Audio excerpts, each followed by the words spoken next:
c'est avec beaucoup de plaisir que j'ouvre cette séance académique consacrée au regard du Maroc sur les relations euro-méditerranéennes en présence donc de mon collègue, son Excellence Habib El Malki, président de la Chambre des représentants du Royaume du Maroc. Monsieur le Président, Monsieur le Vice-président, Monsieur l'Ambassadeur, Mesdames et Messieurs les parlementaires, honorables invités,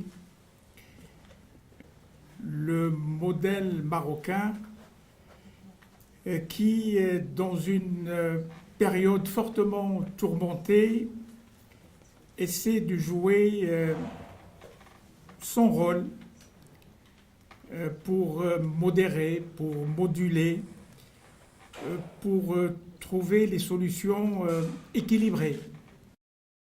Avec votre permission, je partirai d'un double constat.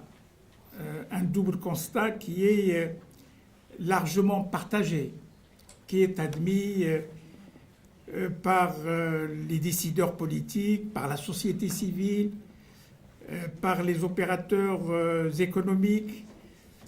Un constat qui souligne en premier lieu que la Méditerranée, c'est une zone très instable, particulièrement au sud et à l'est. La Méditerranée est une zone déchirée par la multiplication des conflits et aussi fortement marquée par la montée du terrorisme. Le deuxième constat, c'est que la zone euro-méditerranéenne, à travers la mondialisation, est déclassée économiquement. C'est le résultat d'une très forte concurrence menée en particulier par les États-Unis, menée aussi par les pays asiatiques et même par quelques grands pays émergents. Alors, ce déclassement économique, si on peut s'exprimer ainsi, de la zone euro-méditerranéenne, fait suite à une nouvelle cartographie des puissances économiques aujourd'hui, qui est totalement différente de la cartographie des puissances économiques hier, il y a 10, 15 ou 20 ans.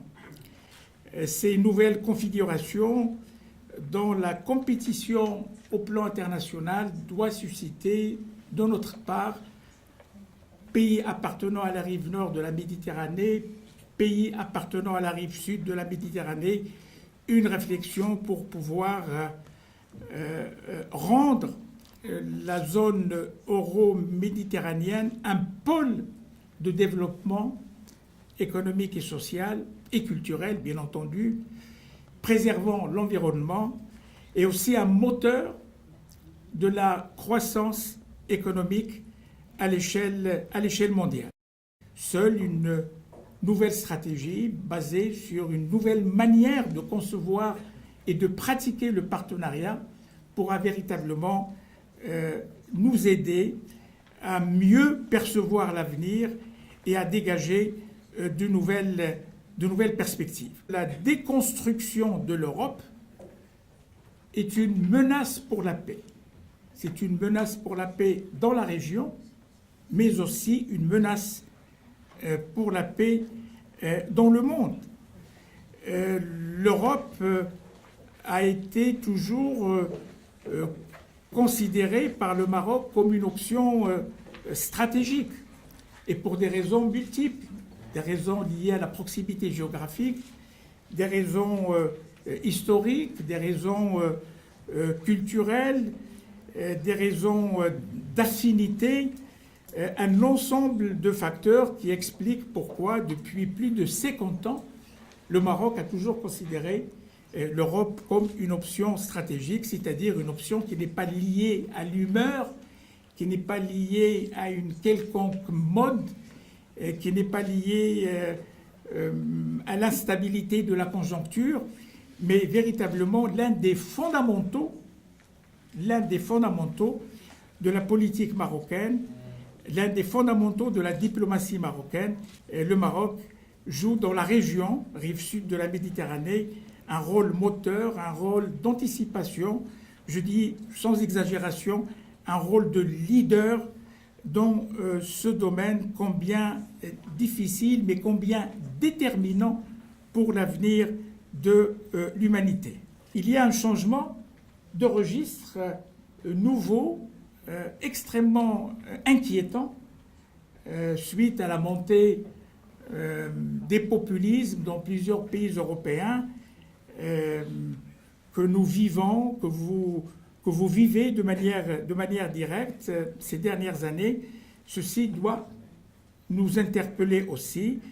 Et personnellement, je pense que l'une des voies de sortie de cette panne dans la construction politique de l'Europe, c'est de réfléchir à un groupement intermédiaire euro-méditerranéen dans la partie occidentale de la Méditerranée. Le grand défi aujourd'hui, c'est comment renforcer les institutions pour consolider la stabilité. Et il y a toute une vague, comme nous le savons tous, une vague anti-institutionnelle un peu partout, dans plusieurs pays européens, même dans certains pays de la rive sud de la Méditerranée. C'est un peu une mode. C'est ce qu'on appelle les antisystèmes. Mais souvent, les antisystèmes gagnent au nom du système. Et non seulement gagnent au nom du système, mais ils font tout pour rester dans le système. Alors c'est extrêmement important de consolider les institutions à travers des réformes, pas à travers l'immobilisme politique, bien entendu. Et sans institutions fortes, il n'y a pas de stabilité. Cette nouvelle politique euro-méditerranéenne est appelée à changer de logiciel, comme on dit actuellement, et aller au-delà de ce qu'il a été convenu de faire jusqu'à présent. Et sans cette volonté politique, sans cette capacité d'adaptation, sans cette vision qui est tournée vers l'avenir, il est très difficile de réhabiliter la Méditerranée comme une zone de paix, de stabilité et de prospérité partagée. Et c'est dans ce cadre-là de groupement intermédiaire, regroupant les pays de la partie occidentale de la Méditerranée, qui permettra d'apporter les réponses responsables, des réponses conséquentes, des réponses sérieuses aux défis dont on a parlé tout à l'heure, c'est-à-dire comment gérer les flux migratoires, comment rendre la sécurité une réalité au quotidien et comment réduire les inégalités croissantes qui existent entre les deux rives de la Méditerranée. Depuis 3 mois, je suis en train de préparer un sommet parlementaire, ce qu'on peut appeler un sommet parlementaire qui pourrait abriter un dialogue tripartite, euro, afro-arabe, l'Union européenne, le monde arabe et l'Afrique. Et je pense que ce dialogue tripartite permettra de poser les problèmes qui nous préoccupent, qui nous inquiètent, mais en même temps, c'est un cadre qui véritablement permettra, à travers un échange de vues, à travers une meilleure connaissance des réalités, comment avancer de manière prudente, mais avancer pour élaborer les meilleures solutions possibles.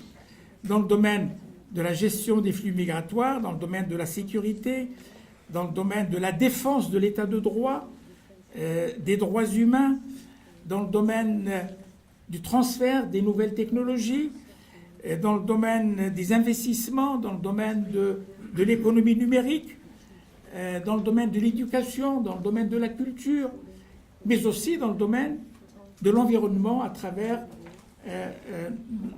notre capacité à légiférer et à adapter nos législations pour pour préserver l'avenir. Merci encore une fois et merci beaucoup.